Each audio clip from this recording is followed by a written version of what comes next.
All right, I'm back with Dimitri. I think our last podcast was over a year ago now. Back then, you were a rabbit, and now you are a full-fledged human being. So the evolution has been great to witness. How are you, my friend? I'm good, man. Good. Yeah, just bouncing around, working, writing a lot, and same trajectory since when we first met. You were my first podcast ever, by the way. So just FYI, I had I I discovered an early gem when nobody else saw it. Yeah, yeah, you yeah. did. You know what? You were very positive on a lot of like my writing when I started putting stuff out there that was a little unusual. What was it like the unbundling and bundling crypto cycle stuff? Like you picked up on that right away. So you were definitely, yeah, you eyed me down early. I ended up becoming the 100x alpha caller with an early writer by looking for people who weren't giving out 100x alpha calls. So I think that's what did it. But so anyway, I think we've kind of been on a very similar trajectory in terms of our experience and understanding of crypto. A lot of things we disagree on, a lot of things we agree very strongly on. But I thought today would be a great opportunity to just pick your brain a little bit about your thoughts on decentralization in crypto because although it may seem like a joke because intuitively it doesn't make a lot of sense to even pursue this as an industry or as a technology without the decentralization component. We're seeing more and more talks of, well, let's do the decentralization thing later. For now, let's focus on everything else. And I mean, it's nonsensical to me, but I don't even know where to start, to be honest with you. I mean, let's Yeah. maybe just start with the basics of some of the things you've written about in some of these articles, and why it has. I think I know the angle. Let's talk about what the real world implications are rather than the ideological feel good platitudes about decentralization and all the other things it entails. So let's just start with Sure. the utilitarian practical angle here. I think the way to like really start with this industry is to one ask in a genuine first principles way, and I mean that like concretely, not like in a VC fluffy way. What is the point of this space? Like, what does crypto slash DeFi exist to do? There's the separating church, like state and money angle, but then there's also the is it separating state and financial infrastructure? Is that what you think it is? Is it different than banking financial infrastructure? Okay, why? Why is it different than that? These are both ledgers. A blockchain is just a ledger. A banking, back end is just a ledger. What's the difference? One ledger is controlled by no one, or it's controlled by a large network that can't be unilaterally manipulated and is hard to contort and twist and corrupt and censor. And the other is not. The other is basically an arm of the government and whoever's operating that ledger. So it's like in saying open access or like global access, any it's the internet. Any ledger is globally accessible. Anyone can log into bankofamerica.com and access their ledger. Like that's not special. So it's not like this global thing that makes it special. It's really who gets to update the ledger and why. And why do you care about that? And when you distill it down to why are you, Mr. Layer 2, different than a banking ledger? Are you any different than a banking ledger? Or are you different than a corporate ledger? Why? I mean, is it because if you can unilaterally update and change that ledger, if you can censor someone, if you can do whatever you want to do, and if you're just a multi-sig with extra steps, which is most of these L2s, you can look up on layer 2B, which is excellent. You can see all the stages of decentralization, and most of them are like stage 0 or 1, which is very centralized. And basically, you can push an invalid state root, you can turn off bridges, like they can do a whole bunch of stuff that can completely thwart hacks and stuff they want to thwart. But they're not because they operate under this guise of decentralization. So you want to do that and decentralize because otherwise you're no different than a corporate ledger.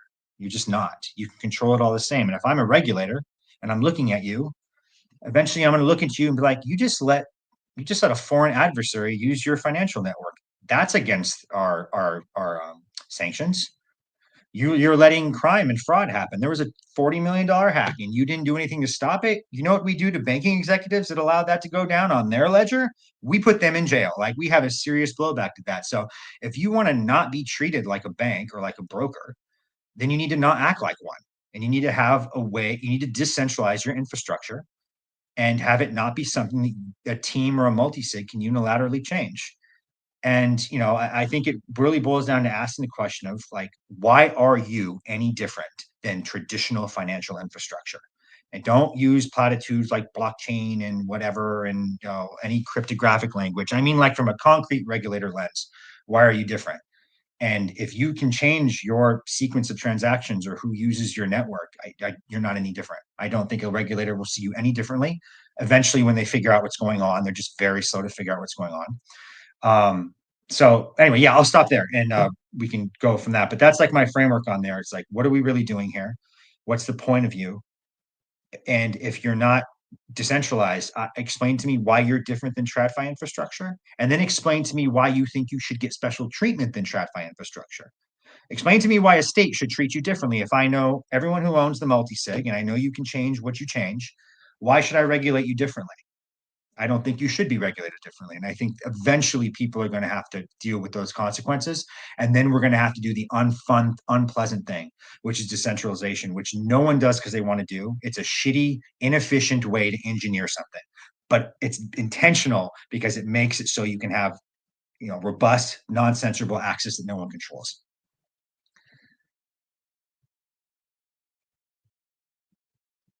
I can't hear you. You're muted. I was on mute. Those are really good points, and they touched on some of the conversations we've had on Twitter or X before. I've been trying to understand what's leading to this sort of surge in short-term thinking about, well, we don't need to decentralize because the market doesn't demand it. I mean, and if you look at objectively how a lot of these tokens are moving price-wise, and we'll get into this later, it seems to indicate that is exactly what the market's asking for right now, right? That it doesn't care about decentralization. And of course, Anyway, sorry. No, and I think we're in agreement about the fact that long term, this is what we'd call high time preference thinking, right? So doing whatever it takes in the short term to ride the hype waves and ride the narrative cycles and whatever it is without any sort of concern or thinking for what's going to happen in the long term. And that could come as a result of one of two things. One, a lot of builders in the space that are newer and maybe haven't adhered to the initial principles, let's say, or the underpinnings that drove this technology. They just may simply not understand what the point of decentralization is, other than they have to give some sort of like hat tip to it to be honorable in the space or whatever that may mean. And then for others, it might be more that they're thinking, we'll pay the fines later if that means that we can, capture whatever market share it is that we need to do now and accelerate. So, I mean, for people who are in either of those camps, like, what would be the word of warning that you'd give for them to kind of start reconsidering their position on it? So I'd say one, that commentary of like, well, the market doesn't care about centralization is just patently and objectively, like, it just doesn't understand even why you're making it that. Like right now, again, I think it's helpful to stop saying the word decentralization almost and to start saying permissionless. And when I say open access, I'm going to use it as a proxy for permissionless access and non-censorship. Okay, so there's no censorship on the ledger, and it's open to anyone because it's anonymous, and I don't know who you are, so I can't stop you. Okay, so when I say open access, I mean those two traits.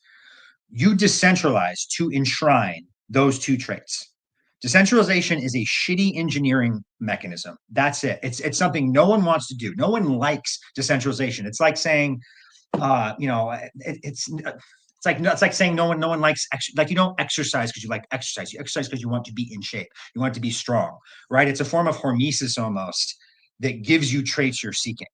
So right now, it's like, well, the market doesn't care about decentralization. Well, right now, we kind of have our cake and eat it too, because we get the open access with no decentralization. That's a fake environment, okay? And the only way you can disagree with me and say that's not a fake environment is if you think regulators, once they figure out what's happening, are going to say, oh, wait, you're a special crypto guy. And crypto people are special. So we're going to make this special regulatory carve out that says all the rules that the corporate ledger has to follow, you don't, because you're special. That is what you are banking on if you think you're going to get away with this forever. Okay, you're just not. It's a fairy tale situation that is capitalizing on a form of regulatory arbitrage, you could say, because they're very slow and don't understand what they're regulating at this point. So we're getting the open access, the traits of decentralization with none of the decentralization. And then people who don't spend more than 5 seconds thinking about this are going to be like, well, market doesn't care about decentralization. Well, it's obviously, like, no one cares about how it's engineered. Like, people trading meme coins and people building whatever do not care about the back end. When you log in to watch Netflix, I don't give a shit if it's on Azure, AWS, what your tech stack is, how much you're paying Cloudflare. That is irrelevant to me. Okay. Like it's not a thing that registers. People using market tools obviously don't care about that. But if Netflix started to suck, okay, if Netflix started to if Azure started providing no Netflix in certain regions of the US because for whatever justification they have, you're going to start caring about Netflix's cloud providers, aren't you? Because Netflix will not work for you anymore. If banking infrastructure stops operating for you because Chase is using some form of database upgrade that makes it horrible and makes it hacked all the time, people are going to be like, hey, what the hell's wrong with Chase? What's going on? Then we start caring about infrastructure. But you only care about that when the application you're using starts to suck or not having the traits you want. And right now, the apps have the traits we want. So it's like you're making like a completely thoughtless statement that is just it doesn't understand the kind of fundamentally fake environment we have right now, while we have open access, the benefits of decentralization with no decentralization. And you need to go home and really ask yourself, when regulators get around to this and when life figures out how this is going to be set up, do you think you're going to get the special boy treatment? Do you think regulators in the state are going to just give you a carve out because you're crypto and you said the buzzword blockchain, that now because that ledger is a blockchain, that okay, well, you're absolved from all of the stuff we put on a bank and all the KYC and all the rules we put on brokers, all the risk checks we put on them? You think you're going to be treated differently? I think that is a fake fairy tale situation that completely abdicates and just ignores the point of this industry and what it's doing and how we're providing open access and how open access will be sustainably provided. And certain projects like Bitcoin, like Ethereum, they have that in mind. They're building for like serious long run type stuff. They're built to withstand when that day of reckoning comes, but almost nothing else really is. Maybe Solana, I'm not sure. Like depends on how you look at this Nakamoto coefficients, but like know what layer 2 is. Arbitrum is the closest. I still don't think they would probably survive it though. And so yeah, that's the essence of it. The traits you're building for, and then when you're assessing those traits, and if you have them, ask how sustainable that is. And when you say the market doesn't care about how you're being engineered, I would almost say like, well, no shit. Like no market cares about that until the application or the service or the product starts to be decremented in some way. Yeah, I mean, another way of saying it is token go up until it don't, right? And when it don't is when something catastrophic enough happens, and as if we hadn't had enough of it already. I think it's probably a matter of time until some examples are made, and then everyone else has to follow suit. But yes, exactly. Someone's going to get made an example. It's going to be really painful, and it's going to make people, especially in like the L2 and the layer 1 and 2 space, have like a come to Jesus moment where like, okay, we got to seriously accelerate this because we can't keep just pretending it's decentralized. And like when people look under the hood, I think the thing that's going to push this, frankly, and I wrote a piece on this earlier this year, someone is going to get hit in a hack who's very wealthy and is going to lose enough for it to really piss him off, and he's going to sue the layer 2 or the chain that didn't revert it. He's going to sue the chain that was accomplice to that. Accomplice, hey, it's in the eyes of the law. Okay, yeah. I'm not saying they're accomplice to it, but someone with the right attorney and the right legal structure can take that to court. And I promise you, when they hone that down on what you didn't do and how in any other case we would never tolerate that, some judge is going to listen to that. Some regulator is going to really hop on that. And it's going to take one guy being pissed off and wanting what's his to make everyone realize, oh shit, like we have to take this seriously. Because if we don't, bad things happen. Yeah, I do want to get into this sort of meat space versus on-chain, did it happen conversation in a minute and dive a little deeper into some of these pieces you've written. But before that, one thing that just came to mind is talking about the underlying infrastructure. I mean, for a while, I think we've been pulling in the direction of, in the same way that users don't care what Spotify or Netflix are using as their cloud provider, fewer and fewer users are going to care about the underlying infra for blockchain. And especially with chain abstraction, you may see it get to a point where in some cases, users may have the option of knowing what blockchain is running under the hood. In other cases, it'll be completely abstracted. But it does kind of is, at odds with what we're describing here, where if you start seeing that some, let's call them service providers are centralized and others are blockchains that are, truly decentralized, or at least decentralized enough to where you can make the argument that they are, then it may be that as users start seeing the landmines go off, that they want to be aware of what it is that they're using under the hood. And now we're kind of back to square one of, well, we can't abstract the chains because users need to know what the security guarantees are. And of course, for the majority of normal people, right, which is what chain abstraction is targeting here, is onboarding people who don't just spend all day reading about crypto online. They're just not going to use these tools at all, right? If they have to kind of become cybersecurity experts to know what they're using and really dive deep into that stuff. So it's interesting to think about what direction this may take us. And as soon as there's one major meltdown that leads everyone to reconsider, well, can we fully abstract away the underlying layers or not? Yeah. I think I think the game, well, I'd say the first thing, if you're DeFi without the D, which is a piece I wrote, which is just TradFi with extra steps. If you're a DeFi without the decentralization, you are TradFi with some nice, shiny veneers and buzzwords, platitudes. Because when you strip it down, I'm again like the very brass tacks distillation I just gave you. It's like, what are we talking about here? And I'm looking at this from the lens of the state and someone who's not going to like the parallel financial infrastructure you're building. Like, I'm sorry, like this is the financial domain outside. This is financial infrastructure outside of my purview. And I know who, and you are controlling it. Like, I'm sorry, like I have rules for that, and you have to abide by them because I'm the violence monopolist, and that's how it goes. So it's like if you want to get around that, you have to make it so you can't control it. And on the point of like the chain elements, like I think it's going to converge because I think the game theory just requires it, that you're either going to have very centralized, essentially TradFi-esque chains, or you're going to have Ethereum, Bitcoin, cypherpunk type things. Because from a competition standpoint, like if you want to be centralized and you want to like be, TradFi with extra steps, okay, you're gonna, that means you're competing with Visa. Okay, that means you're competing with like ultra high throughput, extremely efficiently engineered stuff. You can't like do this dainty. I'm kind of decentralized, so I'm like not decentralized enough to claim actually being decentralized because I can control stuff, but I'm also a little bit decentralized enough to where I'm less efficient than Visa. So it's like, what are you? You're like the worst of both worlds. You're not actually decentralized and you're not as efficient as Visa. What are you doing? You have to pick one. Pick one because you're never going to compete on Visa's grounds with cost and speed if you're not engineered as efficiently. So either that, then you have to just go full TradFi.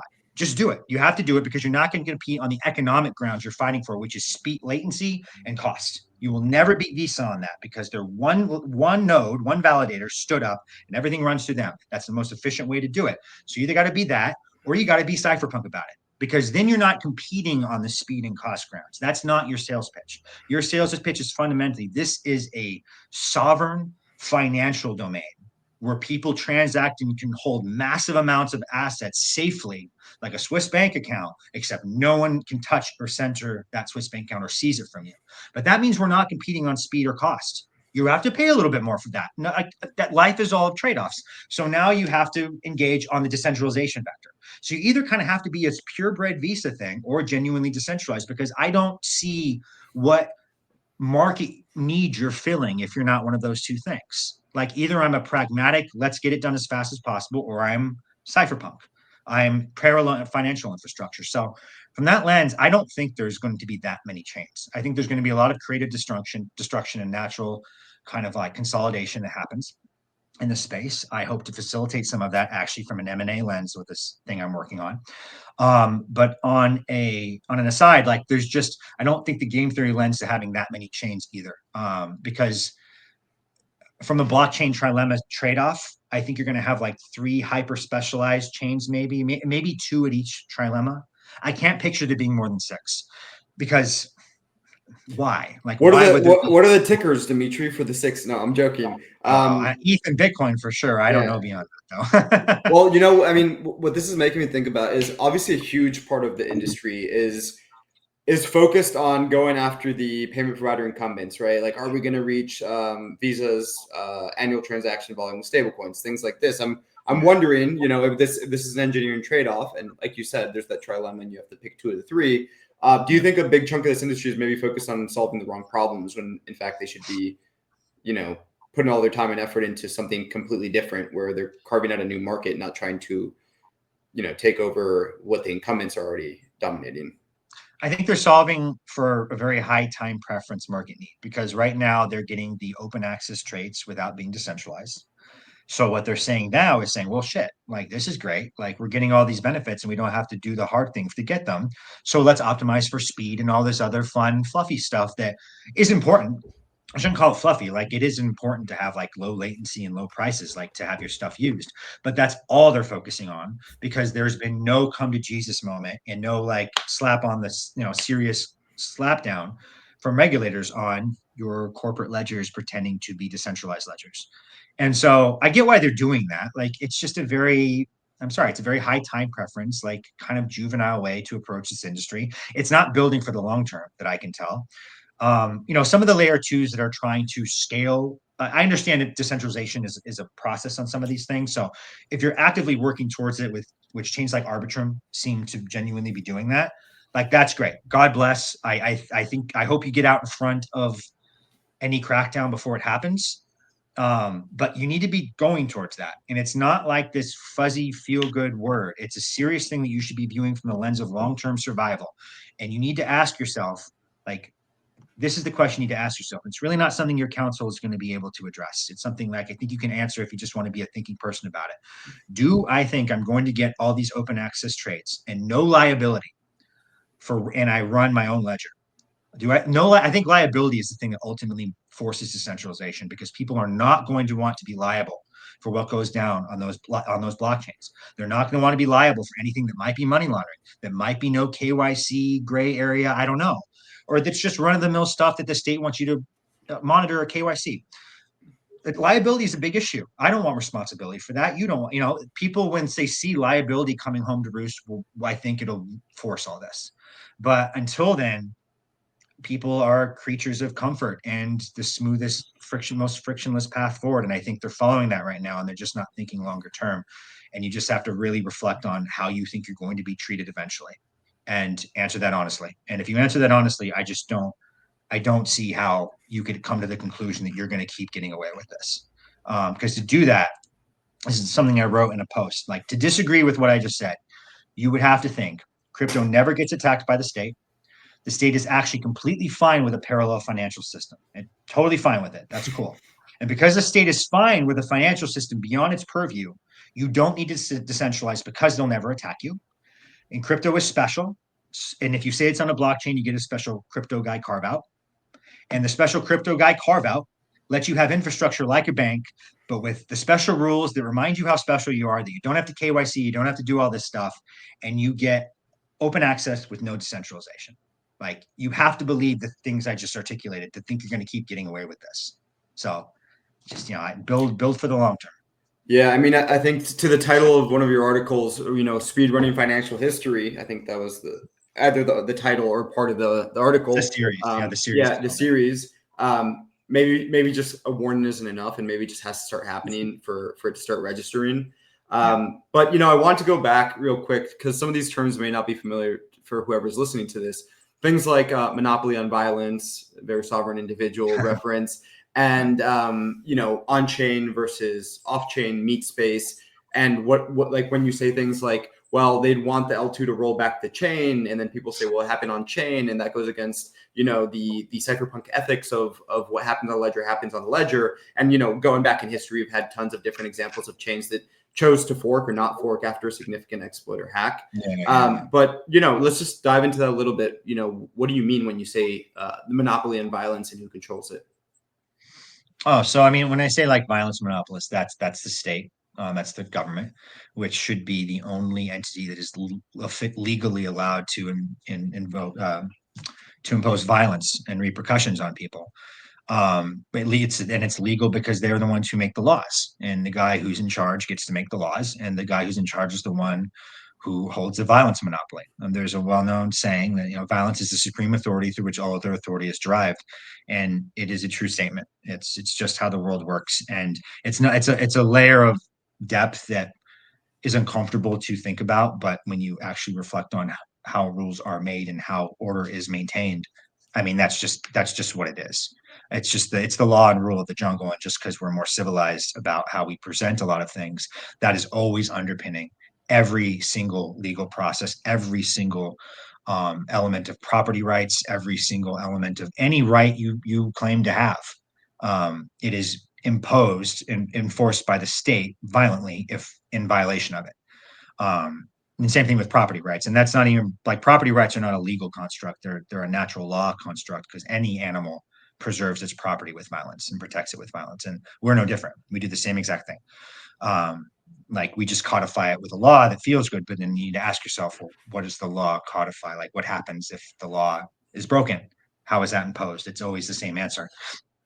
So the state has won wars and a lot and unleashed a lot of violence to gain the U.S. specifically to gain access and control over soft power and hard power over others. Hard power meaning physical force violence like the military, and soft power meaning like financial infrastructure, meaning like the way to exert influence and control without unleashing the military, which is mostly finance. It's mostly economic.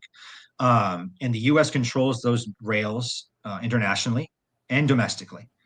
And those are very serious conduits for control and maintaining an empire and a lot of other very important things. And DeFi is fundamentally a parallel circumventing of that infrastructure.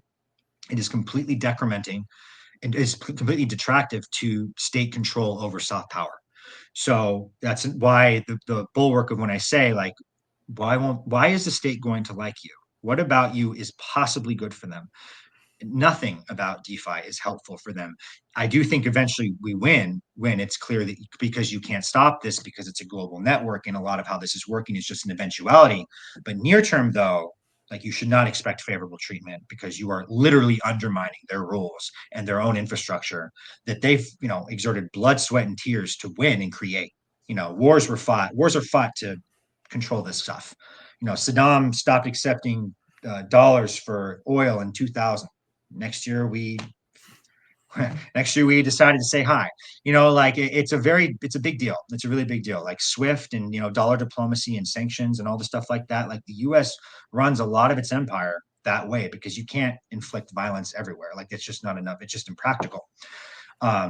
So that informs a lot of the game theory in which how I see we will be viewed and treated by the state. That's why none of the hostility is even remotely surprising to me. It's entirely logical. It's reasonable. I approach this from the lens of like, don't sympathize with the state, but empathize.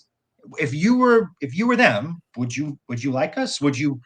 I wouldn't. I would make up things to attack us. I would do whatever I can to undermine that. And people who are surprised by Silvergate, the bank that got taken out, obviously unfairly and incorrectly because they're a crypto bank. It's like, well, it's one mafia dealing with an upstart. It's one cartel dealing with an upstart cartel. It's incursing on its territory.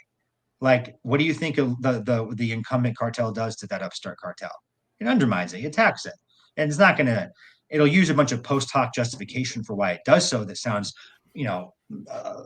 that presents nicely and doesn't say, well, this is a power decrement and we're not going to stand for it, so we're going to attack you. They'll create excuses. Crypto is racist, crypto hurts the weather, whatever. But it's all the same post hoc justification to attack us because we undermine what they are or what they control. So anyway, I hope that answers your question. Did that cover it all? No, yes, in depth, and yeah, crypto definitely hurts the weather. But what? So there's this kind of notion that if it happened on chain, it happened on chain, and that's the code is law, cypherpunk kind of motto, right? You've talked about this a little bit before, where actually, it's what cost is someone willing to pay to recover something that's already occurred on chain, and what does it entail if they really can't, from a technological standpoint or a technical standpoint, roll it back, right? So maybe if we apply that to the example you've given of a blockchain that is sufficiently decentralized versus one that's not sufficiently decentralized and is really just like a financial services provider, what happens if there's an exploit and somebody with the resource and the time wants to appeal to this monopolist and violence, in this case the state, to recover those funds for them? Like, how does this unravel for both these different hypothetical chains? Yeah. So this is another piece I wrote recently on my Substack and on Twitter. The first drafts tend to go on Twitter, and then the polished versions tend to get on Substack. But they're roughly it's the same thing. So the way I look at like how the something that's not decentralized or where all parties are known, how that's going to be litigated I look at this from like a game theoretical ground. And something I've said often, and I think is catching on because I haven't seen a code as law statement in a while. So maybe I don't know if I can chalk that up to my influence or not, but I see way less of that, which I'm glad because it's not law.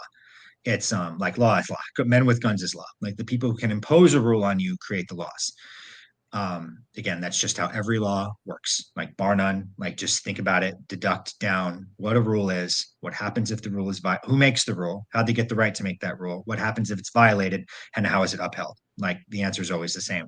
So that is the actual law because we as physical atoms based beings don't exist on chain, and it gets done to us, right? Like they don't need to get our tokens, they just need to get us. They can get us very easily, they can't get the tokens as well, but so I think what I then look at, and that's what this essay breaks down, is like, well, code can perhaps sometimes be law, and then it's a default judgment because the pragmatics don't make sense to unleash the state on trivial things. I think it's fundamentally a cost benefit analysis. So if a transaction is small enough, I'm not going to, I mean, even if it's an illegal one, even if I'm right to take this to a court, to take it to whomever, be like, this broke the law. It's like, well, okay, well, what is it, like $20,000? Do you know how much effort it takes to go through all that and litigate it and then enforce it and whatever? So what this basically breaks down is you people will start to escalate this to courts. They will start to defect fundamentally to meat space, to tradfi, to the state to be made whole when chains are decentralized or when known parties affected something illegal, because then they can just go after the party. But whether or not they go after that is basically a cost benefit analysis of the effort and time it takes to get the state to impose the law and the amount of money you lost. Right. So just as a simple, and I call that the hurdle rate, which is a term in business. And the hurdle rate here is the amount the state costs to enforce this. So say enforcement costs $1 million. Okay. With all the resources, your time, your money, etc. If you lost 50K, well, that doesn't make sense. The pragmatics aren't there to put that effort out of $1 million in opportunity costs and all my time to get 50K back. But if I lose 30 million, like, well, that calculus is very, very different. I will escalate. And if the party is known, which you can always deduce from information theory, and if you try hard enough, you can always figure out who it was, especially if it's for a lot of money. So that basically is kind of the way to frame when the state will be involved, even if you are fully decentralized. If you're fully decentralized, what it means is you can't target the chain operator, the ledger, the multi-sig to get that money back. Like I can't sue them for malpractice or fraud or whatever it may be. So if they're not decentralized, then I can just go after them instead of the culprit, the criminal who might be hard to find. But if you're decentralized, then it becomes, well, is the criminal known? Can you find out who they are? If you can, then that means they can be apprehended and caught. So now the framework to escalate is that cost benefit analysis I just described on whether or not you defect, because people are not going to like think, well, code is law. That's that. Like, no, when people lose like a lot of money, I'm sorry, like they're going to use recourse to get it back. And another thing I said in these essays was there's no atheists in foxholes, and there's no code is law libertarians who just lost 15% of their net worth in a hack. I don't think you're going to have allegiance to the code is law ethos when the pain is high enough and everyone has a number. And I think when you start getting into 8 figures and more, like people are going to start realizing, oh, I can get that back and I'm going to get my money back because one, it was stolen from me. You're right to want it back, So that's the framework there. Did that make sense? Absolutely. And I think I know that you've mentioned it in passing, you've given some hints about it, but you haven't necessarily rolled out the red carpet for it yet. But I know that code isn't necessarily law. It ties into some of the stuff you're working on. So if now is a good time, I'd love to hear what you can share about Salutary and how all this thinking fits into it. Yeah, so like some things are going to have to abide by like state rules. And some things will be able to exist in a parallel financial system. Basically, again, like I think the bigger it is, the more it's going to be subject to state rules, because it's almost certain that someone's going to know who you are. They're going to be able to deduce who you are. If there's a big transaction with two known parties and someone feels aggrieved and they can stand to gain by defecting to the courts, they're going to do that. So operating with that just adversarial understanding in mind, which is neither good nor bad. It's just a thing. Like, I just think that's adversarial game theory. Like, what can I reasonably expect you to do if you've been harmed, or if you stand to benefit? How should I expect you to react? I think we should design systems understanding people act in their self-interest. That's fine. So let's set it up in a way that understands self-motivation and interest, and create these systems and accordingly. So I am creating a what I describe it as is really a form of very intense value accrual for tokens, um, done by way of M&A.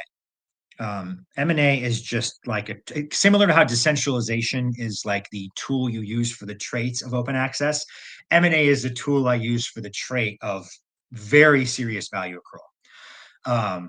And I will share more detail on exactly like how the framework of how that will work. I already have a couple partners committed to using Salutary. Once it's stood up and it's in the process of that, I hope to have it stood up within soon, very soon.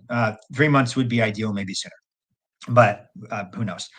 So anyway, it's getting a lot of traction. I've had some talks with a lot of governance people. I've had 3 talks with A16Z about it. Things are definitely heading this way. It's going to work, and it's going to cause some serious disruptions to people who have not been building for serious things. I believe this is the slogan I have, or the slogan / motto I have for it is build for weight, which draws from a saying that in the short term the market is a voting machine, in the long term it's a weighing machine, which means near term you have a bunch of oscillations and things that can make price go up or down that aren't necessarily fundamental, but over the long run everything gets put on the scale. Everything must be weighed, must have value, because otherwise it's just being sustained on, it's a bubble, and bubbles, a feather floating in the air is what I said online. It's just because a feather floating in the air does not mean you've broken the laws of physics. It just means there's a gust of air holding it along, but it requires a constant puff of air, otherwise it falls. I am rewarding people who are building airplanes and engines, and the reward should be reflected in the token. And what I'm fundamentally doing is making that value in the token match up with the value you're building in your product. So since I will be facilitating potentially very large transactions, like 10, 20, 30 million, hopefully more, much, much more, it needs to pass legal muster. Like, people know, people know who I am. All the founders of projects are doxed and known. No one's going to be able to get away with shenanigans here. It has to be like enforceable and to be serious, to be believed by the market. So that's part of where the if it happened on chain, did it happen in real life essay comes from, is me basically explaining my thought process here on why, hey, listen, Salutary is actually not decentralized. Not at all, in fact. It's legally a pristine concept that allows M&A between 2 projects. They can be decentralized or not, that's fine. But I am not, because I always need to abide by state rules. There's no way to get around that. So it just is what it is. So for like raw financial infrastructure that people are using permissionlessly to do transactions and day-to-day stuff, that does need to be decentralized. For something like me that I just described, I don't think it does. I don't think it can be. And because my enforcement mechanism for 10, 20, 30 million, $100 million transactions is ultimately violence, meaning the court system. So I'm abiding by their rules because I have to. So I also think like a pragmatic approach to decentralization is good too, because it's like, hey, this is not a fun way to engineer things. Why are we using this mode of engineering? Does it apply here? Does it apply there? Like, and if it doesn't, well, then fine, then centralize. Like, something that doesn't need to have that robustness to it, that's, be more efficient then. So that's my framework there, and the thing I'm working on. No, I love it. And without having to disclose exactly how it's going to work, just curious, in wrapping up here, what are the things, especially in terms of value accrual? Because I know you talk a lot about, in the Speed Running Financial History series, it all kind of basically everything that you've been writing for years has been leading up to this, and I can tell from reading the white paper, right? But what is it about value accrual in crypto governance tokens today and the way it's done that is just not working, and that maybe hasn't even caught up to TradFi yet? Yeah, I mean, the so I wrote another essay, and you're right to observe that that whole speed running financial history series is actually culminating with this thing I'm creating, and it's completely by accident. I didn't start this series planning that. I kind of just figured it out as I was writing it. So like that series, you will be able to like observe me getting to this conclusion. Like you're seeing a guy thinking in public and figuring it out through a series of essays. That because I didn't intend to make this when I started writing that. So on governance tokens. I wrote another essay, and it's in the white paper, and it's called "The Value of a Token is What It Does." And it begins with the vote building for weight and building for votes. And building for votes is building for near-term movements and pumps and what's the mean token market structure. I saw a post that said that today, and where are people going to run to next? Where is the next rush in the musical chairs? Is all that saying? It's And TikTok. It's yeah, TikTok memes. That's what I'm hearing. yeah, But yeah. anyway, yeah. Yeah, it's just a part of the market that is what it is. But it's not how I'm calibrated to see assets and prices. And building for weight is cash flows fundamentally. Top line revenue growth, unit economics, gross margins being solid, operating profits, operating cash flows, all that doing well. That's building for weight because everything is valued. Every asset that is a claim on resource is fundamentally valued on the cash flows generated of that resource. So, and another part the essay touches on is there are three core asset classes. There is a commodity, which is something that is valuable because you can use it. You literally does something you can use it for. Oil, feed hogs, anything that trades. Most stuff that trades on like the I forget the name of the commodity. It's the CME. Things you actually buy to use: steel, iron ore, stuff like that. Okay, like that has like true intrinsic value because it has real utility for day-to-day stuff. The second one is a debt. Okay, debt has value from the principal it repays when the debt is extinguished, because debt has a temporal element to it, which means it expires eventually. And then it typically pays a form of interest during that. And its value is the cash flows it will return to you upon expiration. And then there is a claim on resources. And some describe that as equity. Uh, I don't think that's actually a good way to describe it. And I get into this in one of my essays as well, called governance tokens, tech stocks, dividends, and utility. Equity and like stock, I think is misunderstood. And it is something that has evolved dramatically over hundreds of years, and no one has updated their priors on it. When stocks first came to be, like in the VOC area, the East West India, VOC was their ticker. Stock was just a junk bond. Basically, it was only owned for the dividend. Like I just owned it because I wanted that 10%, 15% return. And that's all stocks were because that's all people own them for. People used to measure their net worth in their annual income, not their raw capital amount. And as things evolved over time, mainly by way of technology, making it more profitable for companies to keep their retained earnings, to not pay it out as a dividend, they didn't pay it out as a dividend. They kept the money and reinvested it in their own growth. And this slowly evolved over time, and the dividend payouts go down and down and down and down. So now today, where half the Nasdaq doesn't pay a dividend. No startup alive pays a dividend. That would be seen as a failure from a venture capitalist if their startup paid a dividend. It would be called a liquidating distribution, meaning it looks like you're failing. You have nothing to invest in growth, so you're liquidating yourself. Companies only pay dividends as sweeteners when they're not growing as much, and they don't even have to pay them. They just do it because it's a way to entice ownership in your stock. So I give this little background to say there is no claim on resources that equity exerts. Okay, you can't take your stock and go to the investor relations of NVIDIA or whatever and say, "Hey, I'd like some cash flows, please. Hey, I'd like some GPUs, please." It's not a thing. Okay, you can't exert any claim on NVIDIA's resources with stock. The only time that would ever manifest is in bankruptcy. And God help you if you own a stock hoping it goes bankrupt. One, you lost a lot of money doing that. But two, most companies don't have what's called book value, which means a hard asset you can lay claim to if you were to get liquidated. So there's no book value, meaning the stock exerts no claim on resources if you're bankrupt, and it's a junior claim on on those assets anyway, meaning bondholders get paid out first, then subordinated debt, and then stock is the very end, is the last ones who get paid out. So again, even in bankruptcy, I'm being very, very literal here. There's no situation where you get to claim those cash flows. It's not a thing. It's an academic, theoretical, it's just a description. It doesn't manifest in reality. None of these $1 trillion companies will ever pay out. Like, everyone listening to this will be long dead before Amazon or Nvidia pay out the sum, some amount of all their cash flows discounted back to today, back to their shareholders. It won't occur. So that's my background of why equity is actually not what we conceptualize it as. And that understanding I just described to you is the framework behind Salutary. Is that I understand equity. I understand a claim on resources to be something very different than what equity is presented as. I am isolating one component that stocks do and doing just that. And I'm doing it in a way that does not make it a security.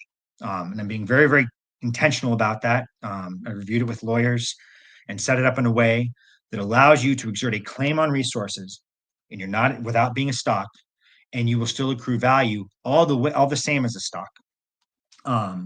Because I understand stocks to be fundamentally different than what most people present them as. So I'm giving a lot of background. I hope everything I'm saying makes sense. And this builds up to why governance tokens, I describe them as meme coins wearing fancy suits.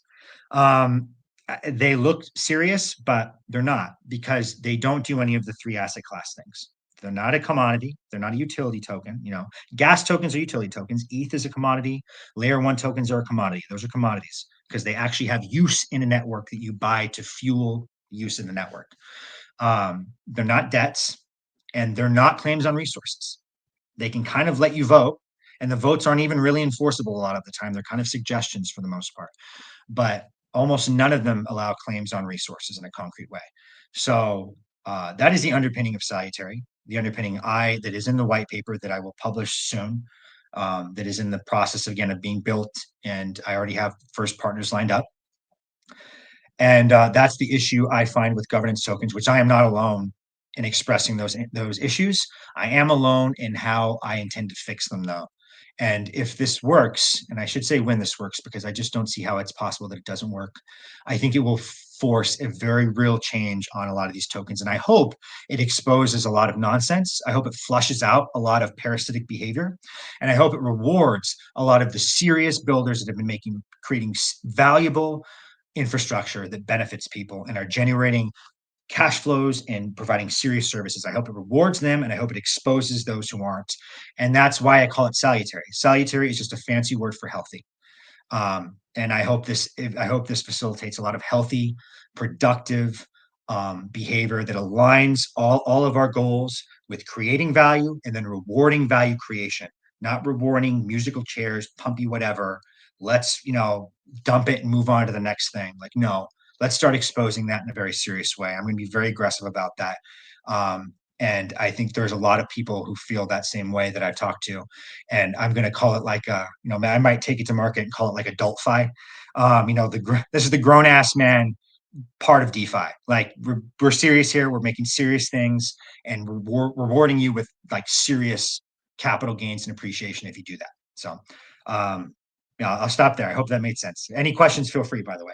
No, I mean, love to hear it. The first thing I'd say for anyone listening to this is that it's pretty clear from this that writing, and in a way by writing, building in public is how you got to this. So, I'd encourage anyone who feels that they have original ideas they want to explore to do them publicly, because that's how you get feedback. That's how you connect with the people who might be interested in what you're building. And of course, like you said, you started this series maybe over a year ago, and there's no way you knew. February this year, I think. Okay. The first one might have been December, was like a rough draft of one. Yeah. And then I reshipped everything starting in February. And I've dropped like 10 long essays this year with a lot of other stuff. Yeah, sorry. Keep going. But I mean, it's what led you to this realization, alongside a lot of other like fortuitous things that happened at the same time. So that's great to see. I also thought it was interesting that within the ranking of the existing token mechanisms that exist today, meme coins are actually closer to what you're describing than governance tokens, because they're not usually giving out dividends. Whereas with governance tokens, that's often a conversation is, are we going to start, how Fee much are we switch. going to give away with fee Dividend. switch from day one? And Yeah. are we Yeah. going to do 3 years later? So that's just, Let me drop a quick. yeah, Let me drop a quick rant on that too. yeah, yeah. On a fee switch and a dividend is the same thing. There's zero difference. Like fee switch is just a nice word DeFi made up for dividend. Um, like I mentioned before, no startup alive pays one. No growth company pays a dividend. Half the Nasdaq, which are multi-billion dollar companies, do not pay one.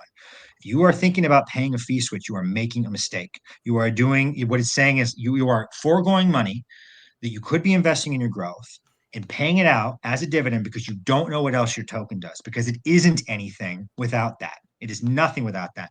You have a separate product. What most DeFi projects have are two products. They have their core product, the thing that actually people use, and they have their token, which is something they need to like think about and do. Like, well, how are we going to justify this thing's existence? No company has a conversation about that in their boardroom. No one's like, well, what's our stock going to be, guys? It's like the stock just is. We don't have to think about it. It's a genuine derivative of the company. It just tracks it. Okay. And if we succeed, the stock succeeds. There we go. Whereas with DeFi, it's a separate product. And I know it's a separate product because again, having worked at projects myself and seeing this, up close and personal and with other projects too, it's all these conversations about like, well, what is this thing going to be? Like you have to like plan for it. Like it's another completely separate creation. And then you have to start dumping your revenue, your top line into your second product when you should be reinvesting in your own growth, when you should be ensuring your survival in a deeply competitive capitalistic market that's on chain. But no, you're paying out massive sums of money like your Walmart and your token, which only slow growers pay that out, but you're acting like a slow grower paying that out today because your token has no other reason to exist, bar none. It just doesn't. And that's why you have to pay out these fee switches because it wouldn't accrue value otherwise, because there's no reason for it to accrue value. So what Salutary does is it saves you a ton of money. Please don't pay out a fee switch. Keep it. I mean, you can pay it out if you want. I'm not stopping you. I'm just saying you shouldn't be doing that. And you can figure out if you should or shouldn't be doing that by looking to TradFi history, to looking to the massive market around you and understanding that those guys figured out a lot of things we should be looking to when we see what we should be doing. When we say the term speed running financial history, we say it, we have a verbal understanding of it. And then we have no embodied understanding of it when we just like, well, time to reinvent the wheel again. It's like, no, like these problems happened already. Like people in the olden times used to say, well, what does the stock do? It pays a dividend. We're asking the same thing now. What does the token do? Well, it's a fee switch. I don't know. It's the same kind of cycle we're seeing. And so that's my view on that. And then that's my take. It's not even my take. That's just a historical description and an objective, description of how dividends work now. And one last thing I wanted to say. Oh God, I lost my train of thought. That was important too. Shit. Well, we can Um, we can come back to it, but I mean, the lesson yeah, here is sometimes it really helps to study history, right? So yeah. you don't start everything from scratch. But while you're coming back to that, Oh, this is what I want. On security risk. Mhm. You are at vastly greater exposure to being deemed a security by regulators by paying a dividend / fee switch than you are with Salutary. Substantially so. It is Mhm. designed explicitly to circumvent those, to not be a security. Paying a fee switch, like there's a reason why these larger projects are not doing that. That's Yeah. Uniswap's purported reason too. It's like, well, it kind of makes this a security. So yeah, it's also a risk vector from that lens as well, if you decide to do that. Good point. Yeah, I mean, and especially now, I think projects are going to have to take these things into consideration a lot more. The YOLO days are coming to an end. So, last thing I'd ask and wrapping up here, just so people can kind of take a look at other things that might be interesting if they enjoyed this conversation, is within what we're terming adult fi, not to be confused with on-chain OnlyFans alternatives. What are some other big changes that you foresee taking place in the industry that people should maybe keep an eye out for? If there's any that come to mind, because I obviously something mean, like Salutary yeah, completely inverts the Salutary. model. Like I'm Yeah, not even like shilling my own bags there. Like I yeah, yeah. genuinely think this will cause a serious step function change in a whole suite of activity and behaviors. And I've had it vetted by several lawyers.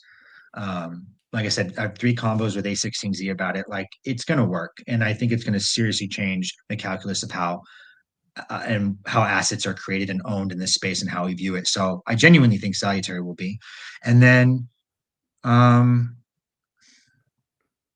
know don't what? know. If you want to think on them, you can just reply to this when I post it on X with a few other key points. I know you'll Yeah, probably think yeah. of them as soon as we wrap up here. Yeah, I just think the space keeps growing in general, and I think we keep more people on chain. And I guess one last comment I'll add that I think will provide the next major increase in on-chain capital and growth and development. I don't think that comes from retail. I don't think it comes from teaching your mom how to use a wallet. I think it comes from getting Tama Bravo on chain. I think it comes from getting Viking Global on chain. Tama Bravo is a massive private equity fund. Viking Global is a serious hedge fund, not a crypto hedge fund. Like these are major serious hedge funds. Whale Rock Capital, Kotu. These guys are not on chain. These are these are big boys. These are grown-ups. These are adults. They're not on chain, not because they don't like money, but because these assets yeah, I'm sorry. Like I have some hedge fund friends, and like I don't know what these I don't know what these project tokens are. They're kind of not anything. And they know that like ETH, they know that, and they get that. Bitcoin, those are serious. Like those have serious commodity use cases. Um, and I think the next thing that brings on the next Carl Icahn and the next like private equity wave of capital is making these tokens be something that is more than just catchphrases and platitudes. And again, Salutary is trying to usher that in. I want to bring in, I want my part of my go-to market to be hopefully getting ins with those guys and be like, hey, look what just happened. Look what you can do now. It's serious. Let's get you on chain. Let's start you using DeFi. I think it comes from getting big boys on chain. And I mean like big boy activity, not BlackRock with an ETF. Like that I mean it counts, but that's not really what I'm talking about. And those are ETFs on commodity tokens like Ethereum, Bitcoin. I mean getting major capital on chain and owning the assets directly and engaging on chain, not using a TradFi front end like an ETF to get price exposure. Price exposure from a TradFi front end is not what we're going for. So I hope to usher that in too. I hope that that's a major influx. Man, I'm hyped. Like I can hear your conviction. I know how much you've studied all of this that's led up to this. So really looking forward to seeing this come to life. And I'm sure crypto Twitter will at first have some trouble wrapping their heads around it because it is so different from everything that's out there. But once it clicks, I think it's really going to take off. So Yeah, I do too. it's been a great conversation. Always enjoy talking to you. Learning your different perspectives and what you're exploring. So pleasure's been mine. Thanks, Dimitri, and let's hopefully do this again soon once it goes live. Yeah, man. No, I'd love to. I'd absolutely love to. In fact, maybe might be the first convo I have will be with you. You were my first podcast. I lost my pod virginity to you, and I think I've done like God, I don't know, like 30 cents or something. I did one last week, and I got another one end of this week. So yeah, it's been great, man. I appreciate your interest in the questions, and always a pleasure talking to you. Love it, man. All right, we'll do it again soon. Yeah, buddy. Later.